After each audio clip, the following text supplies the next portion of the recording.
আজ সোমবার ১৩ জানুয়ারি ২০২৫ ২৯ পৌষ ১৪৩১ বঙ্গাব্দ। আজকের সংবাদের সারসংক্ষেপ থেকে জানিয়ে দিচ্ছি দেশের ও বিশ্বের সর্বশেষ সংবাদ। ২ বছর ধরে বিদেশে নারী কর্মী যাওয়া কমছে, তথ্যসূত্র প্রথম আলো। মধ্যপ্রাচ্যের নারী কর্মসংস্থানের মূল ক্ষেত্র গৃহকর্ম। তবে নির্যাতন ও যৌন নিপীড়নের কারণে অনেকেই ফিরে আসছেন, যা নারীদের মধ্যপ্রাচ্যে কাজের আগ্রহ কমিয়ে দিয়েছে। ফলে গত ২ বছরে নারী কর্মীর বিদেশে যাওয়া হ্রাস পেয়েছে। ব্যয় বৃদ্ধির চাপ, ব্যবসা গোটাতে চান উদ্যোক্তারা, তথ্যসূত্র বাংলাদেশ প্রতিদিন। উচ্চ মুদ্রাস্ফীতি ও ক্রয় ক্ষমতা হ্রাসে বিক্রি কমে যাওয়ায় ব্যবসায়ীরা পরিচালন ব্যয়ের চাপে আছেন। নতুন বিনিয়োগে আগ্রহ না থাকায় রুগ্ন ব্যবসা গুটিয়ে নিতে নীতিমালা চেয়ে সরকারের সহায়তা চান তারা।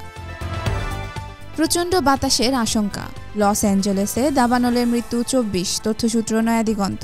যুক্তরাষ্ট্রের ক্যালিফোর্নিয়ায় আবহাওয়ার পূর্বাভাসে প্রচণ্ড বাতাস বয়ে যেতে পারে বলে সতর্ক করা হয়েছে, যা চলতি সপ্তাহে লস অ্যাঞ্জেলেসের দাবানলকে আরও বাড়িয়ে দিতে পারে। ৩টি জায়গায় ছড়িয়ে পড়া দাবানল নিয়ন্ত্রণে আনতে দমকল কর্মীরা চেষ্টা চালিয়ে যাচ্ছে।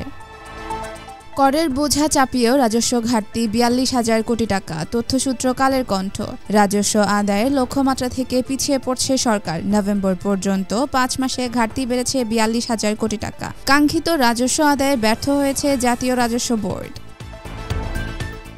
৩ দাবিতে প্রধান ফটকে তালা, তথ্যসূত্র সমকাল। সেনাবাহিনীর হাতে দ্বিতীয় ক্যাম্পাসের কাজ হস্তান্তর সহ ৩ দফা দাবিতে জাবির প্রধান ফটকে তালা ঝুলিয়ে অনশন করছেন জগন্নাথ বিশ্ববিদ্যালয়ের শিক্ষার্থীরা। আজ সোমবার সকালে শিক্ষার্থীদের জবির প্রধান ফটকে তালা ঝুলিয়ে দিতে দেখা গেছে।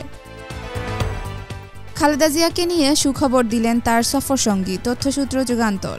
লন্ডন ক্লিনিকে চিকিৎসাধীন সাবেক প্রধানমন্ত্রী ও বিএনপি চেয়ারপারসন খালেদা জিয়ার শারীরিক অবস্থা দ্রুতই উন্নতি হচ্ছে। তিনি এখন নিজ থেকে সামান্য হাঁটতেও পারছেন।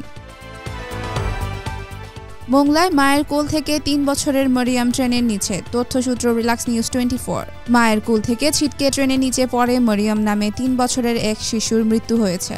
রবিবার দুপুরে খুলনা মংলা রেলপথের দিগরাজ পয়েন্টে এই দুর্ঘটনা ঘটে। সব হারিয়ে জ্বললেন লিটন, সেঞ্চুরি তামিমেরও, তথ্যসূত্র ইনকেলাব। দুপুরে চ্যাম্পিয়ন্স ট্রফির দল থেকে বাদ পড়ার খবর পেয়েছিলেন লিটন দাস। সর্বশেষ ৭টি ওয়ানডেতে ১ অঙ্কের রানে আউট হওয়ায় এটি খুবই অপ্রত্যাশিত ছিল না। প্রধান নির্বাচক গাজী আশরাফ ফর্মের অভাবকেই কারণ বলেছিলেন, কিন্তু সেদিন সন্ধ্যায় লিটন ব্যাট হাতে দুর্দান্ত ফর্মের প্রমাণ দিলেন।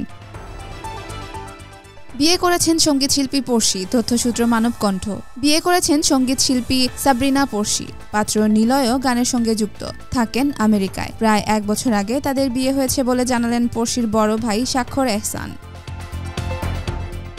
রাজধানীতে যেমন থাকবে আজকের আবহাওয়া, তথ্যসূত্র কালবেলা। দিনের তাপমাত্রা সামান্য হ্রাস পেতে পারে বলে জানিয়েছে আবহাওয়া অধিদপ্তর। সোমবার ঢাকা ও পার্শ্ববর্তী এলাকার জন্য দেওয়া ৬ ঘন্টার পূর্বাভাসে এই তথ্য জানানো হয়। পূর্বাভাসে বলা হয়, এই সময় আকাশ অস্থায়ীভাবে আংশিক মেঘলা থাকতে পারে, সেই সঙ্গে শুষ্ক থাকতে পারে আবহাওয়া। আজকের সারসংক্ষেপ এখানেই শেষ করছি। আপনারা সবাই সুরক্ষিত থাকুন এবং রিল্যাক্স নিউজ 24 এর সাথেই থাকুন।